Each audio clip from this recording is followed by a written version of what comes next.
Here we are above the window where the rotting is the worst, and I wanted to point out where you can see that cracking occurring where the trim meets the siding.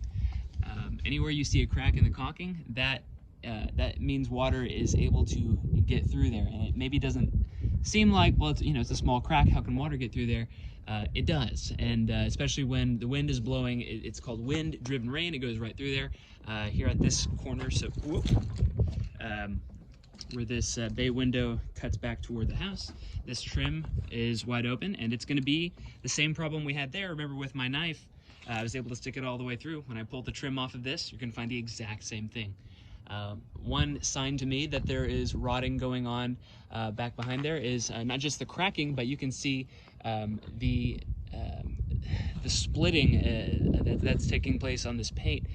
It's pretty severe. I mean, some of that's due to UV rays, so you get the sun hitting this east wall in the morning, and that's causing some degradation of the paint. But I can also see that it's not as bad in other areas, like right here, and this is getting hit just as hard by the sun. So what that tells me is that there's something else going on back here, and I believe it's water. You can see at that joint, and maybe you can't see that. Yeah, you can see at that joint where there's that flashing that pops out. You can see how it's starting to swell there on the bottom of that panel. That's, again, a sign of water infiltration taking place somewhere higher up. And that's what we're going to try to address by replacing all of the siding and all of the sheathing, not only on this wall, but also on that second wall that goes around here. The third wall that you can't see, I believe, is okay due to the condition of the siding when I observe it. We have some drywall cracking. This is not bad because I've just repaired it. This wall, I don't see any cracks. There is a crack taking place up there, and you can't see that, unfortunately. Some of that may be due to the house settling. It's hard to say for sure. And just to clarify what I anticipate to do, or what I plan to do as far as the scope of this project, I mentioned I will be taking the siding and the sheathing off of this and this wall, but leaving this north wall. I kind of have it in my mind that I'll pull the siding off of this, but not pull the windows and the sheathing, because I'm guessing it's going to be fine. However, thinking about it a little more, that probably, even that won't be necessary. So the siding will be able to stay on here. I will have to take off this trim, because when the siding is gone, there's the sheathing, and the sheathing needs to be it needs to be a continuous barrier between from one panel to another. So actually what I'll do is I'll take this piece of trim off, and I'll cut off the siding, exposing the sheathing behind it, so that just enough so that I can get my tape over there and create that continuous weather-resistive barrier like I mentioned. Then I'll take that piece of siding that I cut off, nail it back on to give it a flat surface, and then reattach the trim. I hope to be able to reuse some of this, actually, because this is still in really pretty good shape on this north side that doesn't see a lot of sun and doesn't see a lot of rain. So now I'm on the other side of the deck, and I wanted to show you this window here. Again, caulking is splitting really badly, so water is able to get in there. I wanted you to see this, the butt joint of this piece of siding. You can see the swelling, at least I hope you can. It's pretty bad there.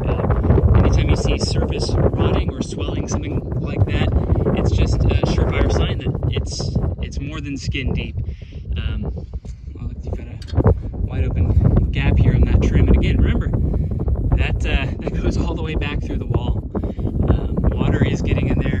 It seems to even be a problem under this soffit. Actually, I'm curious how soft that soffit is. Ooh, that's not good. We can discuss doing that as well, but that may